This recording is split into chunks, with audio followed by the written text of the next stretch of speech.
17장이고요. 출애굽기 17장 1절로 7절입니다. 한 절씩 서로 교독할게요. 제가 먼저 1절 읽겠습니다. 이스라엘 자손의 온 회중이 여호와의 명령대로 신 광야에서 떠나 그 노종대로 행하여 르비딤에 장막을 쳤으나 백성이 마실 물이 없는지라.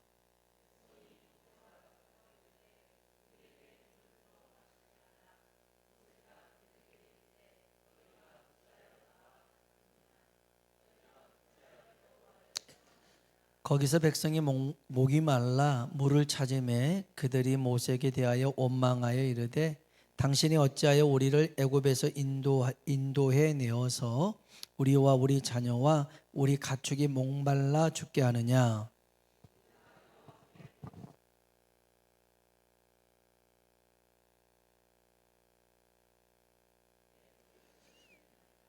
여호와께서 모세에게 이르시되 백성 앞을 지나서 이스라엘 장로들을 데리고 나일강을 치던 네 지팡이를 손에 잡고 가라.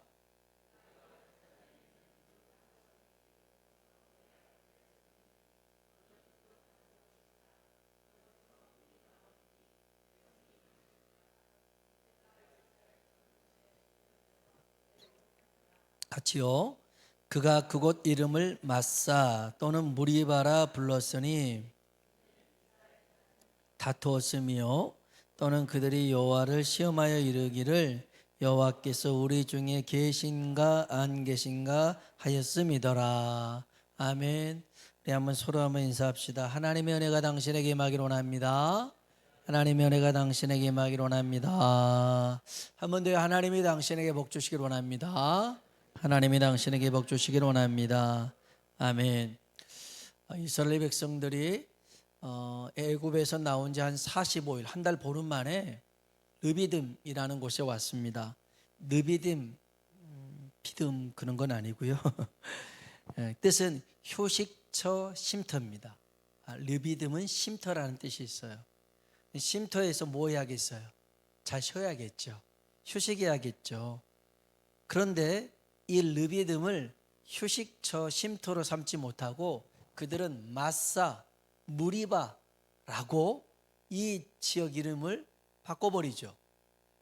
그들이 바꾼 건 아니었습니다. 그들의 태도가 바꾼 거였습니다.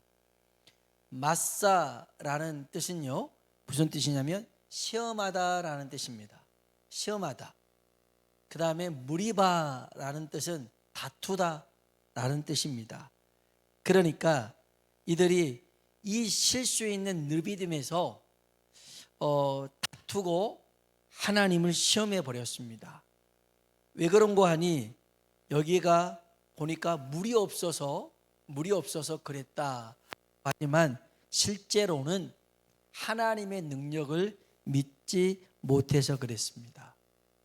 여러분, 지금까지 살아온 것, 지금도 살고 있는 것, 내 능력이 아니라 하나님의 은혜인 줄로 믿습니다. 하나님이 돌보시고 하나님이 인도하시는 그 은혜 가운데 살고 있는 줄로 믿습니다. 지금 이스라엘 백성들요, 르비딤에 왔는데 물이 없었거든요. 마실 물이 없었어요. 충분히 이들의 마음은 안타까움을 공감할 수 있어요. 어른만 물 없는 게 아니었어요. 아이들도 물을 못 마셨어요. 짐승도 못 마셨어요. 어른은 참을 수 있잖아요. 근데 조그마한 아이가 엄마 목마르다고 막 그런 걸 어떻게 봐요? 그러니까 속상하죠. 그 마음은 충분히 공감하는데 그들이 하나님을 시험했어요. 뭐라고 시험했냐면 하나님이 정말 우리 가운데 계시는 거야? 안 계시는 거야? 하나님 살아 계신다면 왜 이런 일이 우리한테 있는 거야? 라고 하나님을 시험했어요. 성경 한번 볼까요? 출애굽기 17장 7절이에요. 읽어봅시다. 그가 그곳 이름을 마사 또는 무리바라 불렀으니 이는 이스라엘 자손이 다투었으며 또는 그들이 여호와를 시험하여 이르기를 우리 중에 계신가 안 계신가 하였음이더라. 아멘. 지금 마실 물 없다고 지금 버젓이 옆에 불기둥이 있거든요. 구름기둥 옆에 있어요. 이런 걸 보면서도 정말 하나님이 계신 거야, 안 계신 거야? 이렇게 따졌어요. 당장 자기들이 필요한 게 해결되지 않으니까, 욕구가 채워지지 않으니까 모세에게 반기를 들었고 하나님께 대항했어요. 오늘 저와 여러분이 정말 이런 말씀 보면서 하나님을 크게 보는 믿음 가지시길 주의 이름으로 축복합니다. 하나님을 크게 봅시다. 내 생각보다 크게 보고, 내 경험보다 크게 보고, 내가 처한 상황이나 환경보다 크게 보고, 내가 꿈꾸고 바라보는 미래보다 하나님을 크게 보는 믿음을 가져야 될 줄로 믿습니다. 여러분, 우리 기도할 때 보면 우리 수준에서 기도합니다. 우리 생각에서 기도하고요, 우리가 볼 수 있는 것들 놓고 기도합니다. 우리가 필요한 것들, 그것이 우선이고 그것이 최선이고 그것이 전부라고 여깁니다. 자, 여러분 생각해 보세요.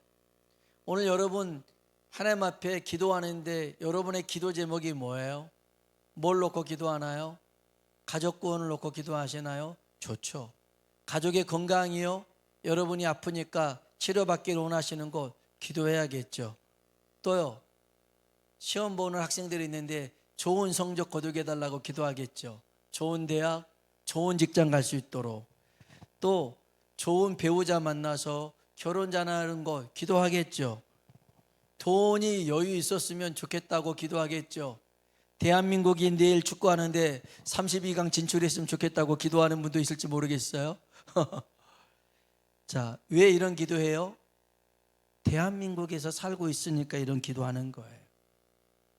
근데 여러분 보세요. 미국과 이란 전쟁 중에 그 이란 지역에 산다고 생각해 보세요. 이스라엘과 레바논이 전쟁하고 있는데 그 폭격 속에 있는 사람이라고 생각해 보세요. 러시아와 우크라이나 전쟁이 여전히 계속되고 있잖아요. 그 전쟁으로 가족을 잃은 사람이 있어요. 삶의 터전을 잃은 사람이 있어요. 팔다리가 잘려나간 사람이 있어요. 이게 시력을 잃은 아이가 굶주림 가운데 있어요. 그런 아이는 어떤 기도할까요? 우리 지방에 우리 목사님 조카 중에 하나가 이제 케냐에서 그 아버지를 대이어서 선교하다가 납치범들에게, 테러리스트한테 잡혀갔어요. 소말리아에 잡혀 있어요. 지금 2년이 넘었어요. 지금도 풀려나지 않았어요. 그런 사람은 뭘 기도할까요? 이 아이가 무슨 기도하는지 아세요? 그 전쟁통에 있는 아이가요, 자기가 지금 먹을 게 없어가지고 고통스러워하는데 뭘 기도하냐면, 하나님, 이 고통스러운 전쟁이 속히 끝나게 해주세요. 그 기도하는 거예요. 피랍되어 있는 그 선교사님 뭘 기도한 줄 아세요? 하나님, 그 케냐 땅에 두고 온 교회와 교인들의 믿음을 붙잡아 주세요. 우리의 기도랑 달라요. 그들이 처한 형편과 사정이 다르기 때문에 그럴 수 있겠지만, 제가 오늘 여러분에게 말씀드리고 싶은 건 이거예요. 우리의 기도가 우리의 수준을 뛰어넘길 주의 이름으로 축복합니다. 하나님이 원하시는 기도를 해야 됩니다. 그러려면 성령님의 도우심이 필요합니다. 여러분, 성령님은 하나님의 깊은 뜻까지 알고 계시고 그것을 우리에게 공유해 주십니다. 그리고 그것을 이룰 수 있도록 능력을 주시는 줄로 믿습니다. 고린도전서 1장 10절 볼까요? 읽어봅시다. 성령은 모든 것, 곧 하나님의 깊은 것까지도, 아멘. 성령님은 하나님의 깊은 생각까지 알고 계시는 거예요. 그러니까 하나님을 가장 잘 알고 계신 분이 누구냐? 성령님이시더라는 거예요. 성령님. 그 성령님이 우리에게 말씀해 주셔요. 요한복음 16장 13절입니다. 읽어볼까요? 그러나 진리의 성령이 오시면 그가 너희를 모든 진리 가운데로 인도하시리니 그가 스스로 말하지 않고 오직 들은 것을 말하며 장래일을 너희에게 알리시리라. 아멘. 그 하나님의 생각을 듣고 알아서 우리에게 공유해 주셔요. 전달해 주셔요. 누가요? 성령님이. 그러니까 성령님이 아니고서는 우리가 하나님의 뜻을 제대로 알 수가 없어요. 성령님이 가장 깊은 것까지 알고 계시니까, 그러면서 그것을 우리에게 말씀해 주시고요, 그 뜻대로 살아갈 수 있도록 힘을 주십니다. 사도행전 1장 8절인데요 같이 한번 읽어봅시다. 오직 성령이 너에게 임하시면 너희가 권능을 받고 예루살렘과 온 유대와 사마리아와 땅끝까지 이르러 내 증인이 되리라 하시니라. 아멘, 아멘. 성령의 권능이 임하니까 지금 내가 머물고 있는 곳은 예루살렘이에요. 기껏해야 유대예요. 사마리아는요, 아우, 저 인간들은 다 저주받아 마땅하다고 생각되는 사람들이에요. 우리도 그런 사람 있잖아요.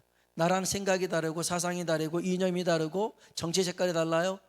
오, 그런 사람 그냥 다 망해야 된다고 생각하는 경우도 있더라고요. 무시무시해요. 같은 한국 사람인데도 그래요. 웃겨요. 그게 사마리아예요. 더 나아가 땅끝은 우리가 가야 될 곳인데 그걸 못 가요. 내 힘으로는 안 돼요. 근데 성령의 권능이 임하면 될 줄로 믿습니다. 왜 성령의 권능 받으라 했겠어요? 성령의 권능이 아니면 안 되니까 그런 거예요. 우리 이 시기가요, 성령 충만하지 않고 성령의 권능을 받지 않으면 하나님의 증인으로 살 수 없는 세대이기 때문에 성령 충만 받아라. 성령의 권능을 받으라는 거예요. 할렐루야. 만일 그렇지 않더라면 굳이 하나님이 성령 충만 받아라, 성령의 권능 받아라 말하지 않아요. 그런데 성령의 권능 못 받고서는, 성령의 충만함 못 받고서는 주님의 증인된 삶을 살 수가 없더라는 거예요. 그래서 여러분, 오늘 이 시간 우리가 주의 성령의 충만함을 힘있길 주의 이름으로 축원합니다. 성령님이 우리를 도우시고 인도하셔서, 그래서 하나님의 뜻과 계획과 비전을 이루어 나아가는 교회가 되고 하나님의 사람 되길 주님의 이름으로 축복합니다. 마틴 루터 킹이라는 목사님 계십니다. 인권운동가였습니다. 이분이 이런 어마어마한 말을 했어요. 사람이 목숨을 걸 일을 찾지 못하면 살 자격이 없다. 다시요. 사람이 목숨 걸 일을 찾지 못하면 살 자격이 없다. 여러분, 오늘 어떤 일에 목숨 걸으셨나요? 그 목숨 걸 일이 있어야 살 자격이 있대요. 이분은 그래서 흑인 인권 및 인종차별 철폐 운동을 했죠. 그 유명한 연설을 합니다. 나에게는 꿈이 있습니다. 흑인과 백인이 손을 잡고 함께 뛰노는 꿈이 있습니다. 말도 안 되는 일이었습니다. 그런데 그 꿈이 이루어지더라는 거예요. 결국 이분은 총에 피격당해서 죽습니다. 그러나 그분은 사라졌어도 그가 꿈꿨던 일들, 그 꿈을 하나님이 넣어주셨는데 이루어지더라는 것입니다. 제프 베이조스라는 사람이 있어요. 제프 베이조스라는 사람이 아마존이라는 그 외국 쇼핑몰 창립자인데 세계 부자 4위예요. 돈이 한 350조 정도 있대요. 그럴 줄 알았죠. 뭐 350조가 돈이 나요. 껌값이죠, 우리한테는. 그건 껌값이에요. 350조는 중요하지 않아요. 근데 이 사람이 항상 CEO에 있으니까 어떤 일을 결정을 해야 되잖아요. 그러니까 최고 의사 결정을 해야 되는데 항상 결정을 잘할 수 있는 건 아니잖아요. 근데 이 사람이 하나의 법칙을 만들었어요. 후회 최소화 법칙. 후회를 최소한으로 할 수 있는 법칙을 만들었어요. 그래서 이 법칙을 가지고 선택을 했더니 세계 4위 부자가 됐더래요. 여러분도 이거 하면 세계 5위는 될 수 있어요. 부자 될 수 있어요. 이 사람이 후에 최소화 법칙을 뭐라고 했냐면 쉬워요. 어떤 중요한 의사결정을 내렸을 때 과연 죽기 전에 그 결정을 후회할 것인가 안 할 것인가 물어본다는 거예요. 내가 이거를 살지 말지에 대해서 이제 결정을 했어요. 아, 이거 사야겠다. 그리고 이제 결정을 해놓고 내가 만일 오늘 죽는다면 이거 산 것이 잘한 것인가 잘못한 것인가 생각해 보는 거예요. 오늘 죽는데 이게 무슨 의미가 있어? 그러면 안 사더라는 거예요. 그렇게 하다 보니까 후회를 최소한으로 하게 되더라는 거예요. 우리 그래요. 우리 한번 따라해 볼까요? 죽고 사는 것 아니면 넘어갑시다. 죽고 사는 것 아니면 넘어가야 돼요. 근데 우리는 죽자 사자 덤벼들잖아요. 아무것도 아닌 일에도 죽자 사자 덤벼들어요. 근데 여러분, 죽고 사는 일 아니면 괜찮아요. 넘어갈 수 있어요. 그래야 되잖아요. 제가 주일날에도 그랬잖아요. 괜찮아요. 마음에 두지 마세요. 근데 우리는 자꾸만 마음에 두려고 그래요. 별로 좋은 것도 아닌데. 그러지 말라는 거예요. 여러분, 우리의 기도가, 우리의 선택이, 우리의 결정이 후회하지 않으려면 성령님께 물어봐야 돼요. 성령님께 물어봐야 돼요.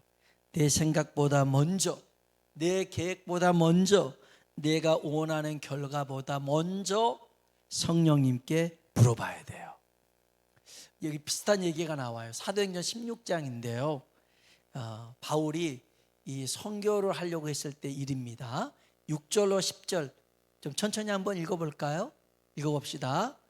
성령이 아시아에서 말씀을 전하지 못하게 하시거늘 브리기아와 갈라디아 땅으로 다녀가 무시아 앞에 이르러 비두니아로 가고자 했으되 예수의 영이 허락하지 아니하시는지라. 무시아를 지나 드로아로 내려갔는데 밤에 환상이 바울에게 보이니 정하여 이르되 마게도냐로 건너와서 우리를 도우라 하거늘 바울이 그 환상을 보았을 때 우리가 곧 마게도냐로 떠나기를 힘쓰니 이는 하나님이 저 사람들에게 복음을 전하라고 우리를 부르신 줄로 인정함이로라. 아멘. 바울이 아시아에 복음을 전하고 싶었어요. 근데 성령님이 막으셨어요. 바울이 놀러 간다는 게 아니에요. 관광을 간다는 게 아니라 선교, 복음을 전하러 가려고 하는데 성령님이 막으신 거예요. 여러분, 이거는 성령의 역사가 아니죠. 마귀의 해방일 수 있잖아요. 그런데 이거를 성령의 역사라고 성경은 얘기해요. 그래서 바울은 자기 계획보다 성령님의 인도하심을 따라갑니다. 따라가요. 여기서 우리는 어떻게 복음 전하는 일을 막는 게 성령의 역사냐, 마귀의 방해 아니냐, 어떻게 알 수 있냐면 이거는 간단합니다. 바울은요, 날마다 성령님과 함께 있는 줄로 믿습니다. 여러분, 날마다 얼굴 보는 사람, 날마다 목소리 듣는 사람, 얼굴만 봐도 문제 있다 없다 알 수 있어요 없어요? 있어요. 목소리만 들어도요 알 수 있어요. 어느 날 제가 어머니한테 전화했는데 목소리가 별로 안 좋아요. 어머니 괜찮으세요? 목소리가 안 좋은데 괜찮대요. 누나랑 싸웠어요? 안 싸웠대요. 그러면 어디 아프세요? 안 아프대요. 목소리가 안 좋은데 괜찮대요. 귀가 이상하대요. 뭐 내가 이상한 게 아니라 목소리가 안 좋은데. 그걸 끊었어요. 그리고 이제 한참 지나서 알아보니까 그날 어머니가 산에 갔다가 내려오다가 미끄러져서 이렇게 그 돌에다가 무릎을 콱 찧었는데 양쪽이 멍이 들었대요. 그래가지고 이제는 야, 그 무릎 양쪽 다 수술했는데 못 나쁘다 그런 생각을 했는데 막 아이고 또 그래놓고는 왜 가는지 아무튼 두 무릎 붙들고 하나님 나를 불쌍히 여겨달라고 또 기도했대요. 그랬더니 또 걸어지더래요. 그날이었어요. 그날 제가 전화했는데 목소리가 안 좋죠. 근데 좋다고 거짓말을 친 거였어요. 걱정할까 봐. 근데 그게 느껴져요. 알 수가 있어요. 알 수가 있어요.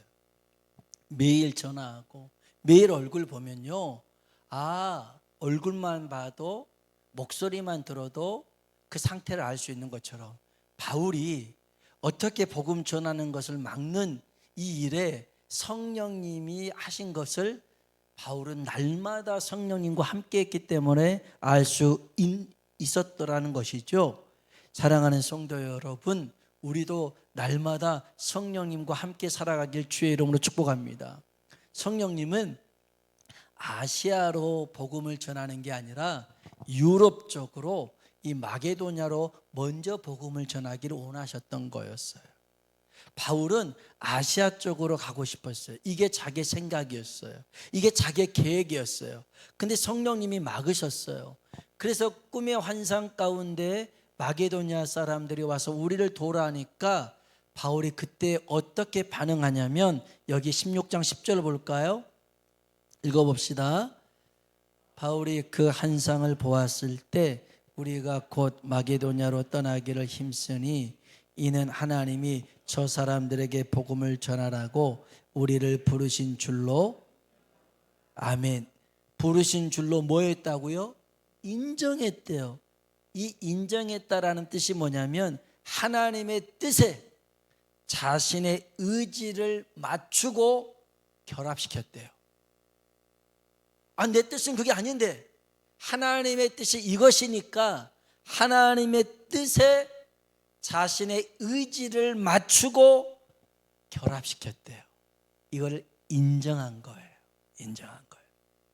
오늘 하나님의 뜻에 내 의지를 맞추고 그 하나님의 뜻에 우리가 결합되어지는 이 시간 되길 주님의 이름으로 축원합니다. 여러분, 하나님이 이스라엘 백성을 물 없는 느비듬으로 인도하신 것 계획에 없었던 일이 아니에요. 하나님은 이미 호렙산 반석을 준비해 두셨어요. 그 반석을 깨뜨려서 그들의 갈증을 해결시킬 계획을 가지고 계셨던 거였어요. 출애굽기 17장 5절로 6절입니다.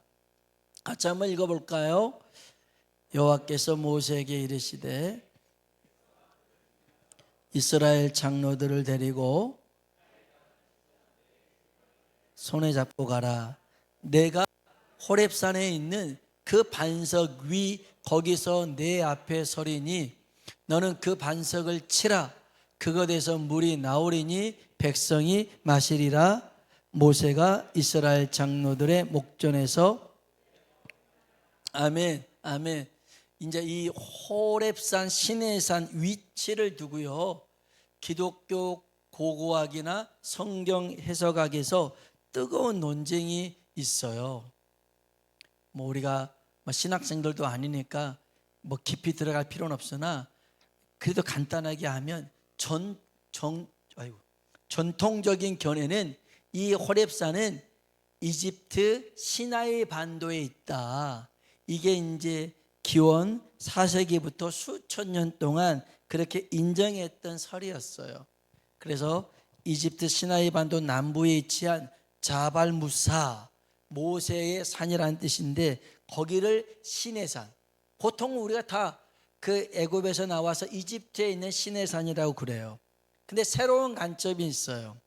사우디아라비아에 있는 미디안, 여기가 시내산이다, 이렇게 주장하는 새로운 견해가 있어요. 1980년대부터 90년대까지 론 아이어트하고 우리나라 그 떨기나무의 저자 김승학 박사하고 몇몇 사람들이 새롭게 주장한 거였는데요. 사우디 북서부에 있다, 이렇게 얘기를 합니다. 그런데 이 호렙산 반석이라고 말하는 사진 한번 볼까요? 이렇게 이제 저게 그 반석인데 이 가운데가 이렇게 쫙 갈라져 있잖아요. 이 사진이 지금 어디에 있냐? 사우디에 있는 거예요. 그래서 호렙산이, 시내산이 이 사우디에 있다라고 얘기를 하는 주장이에요. 근데 여러분 보세요. 이게 사우디에 있냐 이집트에 있냐, 이것보다 더 중요한 게 있어요. 뭐가 중요하냐면 호렙산 반석은 이렇게 큰 바위였더라는 거예요. 두 번째 사진 볼까요?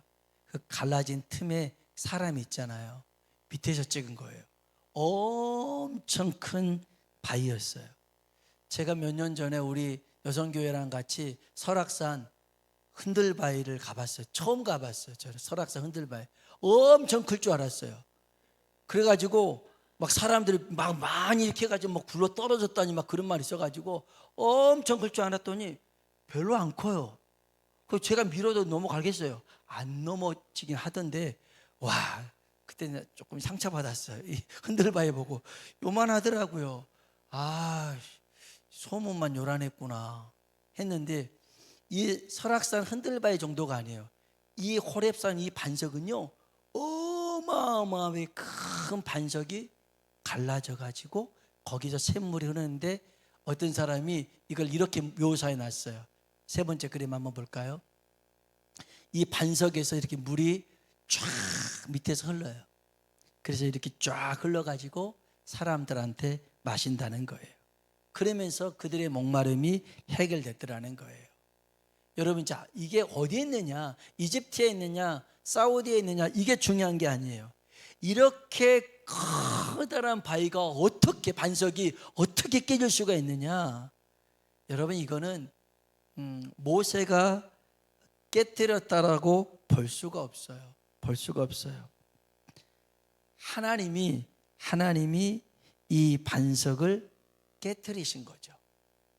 깨뜨리신 겁니다. 자, 성경은 그래요. 이 호렙산 반석이 예수 그리스도를 의미한다라고 얘기해요. 고린도 전서 10장 4절이에요. 읽어봅시다. 다 같은 신령한 음료를 마셨으니 이는 그들을 따르는 신령한 반석으로부터 마셨음에, 그 반석은, 아멘, 그 반석에서 물이 나와서 이스라엘 백성들이 마셨는데, 갈증을 해결했는데, 이 반석이 누구라고요? 예수님이었대요. 그들에게 그렇게 예언적으로 상징적으로 보여준 호렙산 반석은 예수 그리스도였더라는 거예요.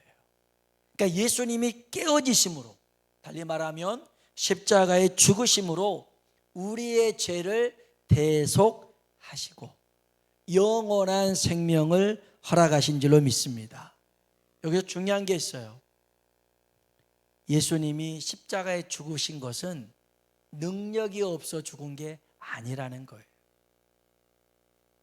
능력이 없어서 빌라도에게 그렇게 죽은 게 아니라는 거예요. 주님이 십자가 지시는 것을 스스로 원하셨대요.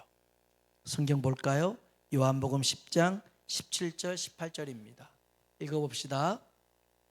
내가 내 목숨을 버리는 것은 그것을 내가 다시 얻기 위함이니 이로 말미암아 아버지께서 나를 사랑하시느니라.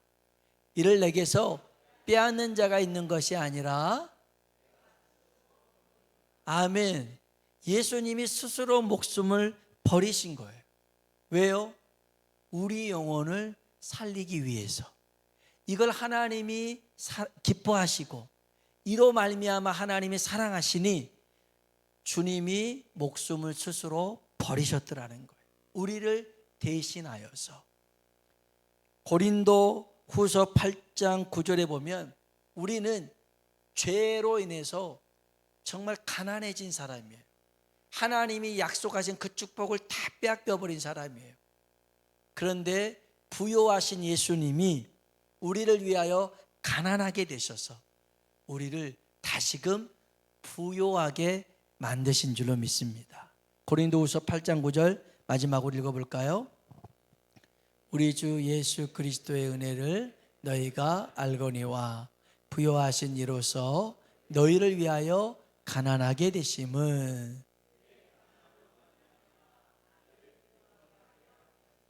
아멘. 여러분, 예수님이 얼마나 부자셨습니까? 하늘 영광 그 보좌의 자리에 앉으셨는데 이 땅에 오셨잖아요. 그리고 십자가에 죽으셨잖아요. 죽으셨을 때 아무것도 없었어요. 아무것도 걸치지 않았어요. 정말 가난하게 죽으셨어요. 그런데 가난한 우리, 죄로 인하여 모든 걸 잃어버리고 빼앗겨버리고 아무것도 없는 우리를 다시금 하나님의 자녀로 회복시켜 주신 줄로 믿습니다. 그 십자가가. 그래서 궁극적으로 이스라엘 백성들한테 이 호렙산 반석에서 물이 나와서 그 순간에만 해결해 주는 게 아니라 영원토록 우리에게 영생수를 주시는 분은 예수 그리스도라는 것입니다. 이게 모세가 지팡이로 때려서 깨진 게 아니라 하나님 스스로가 깨뜨려서 그 반석에 물이 솟아나와 그 이스라엘 백성들을 살게 하시고 우리를 구원 얻게 하신 줄로 믿습니다. 그래서 여러분, 우리가 더더욱 이 하나님의 마음을 깊이 알도록 오늘 이 시간 은혜를 구하시고 성령의 충만함을 받으시길 주의 이름으로 축원합니다.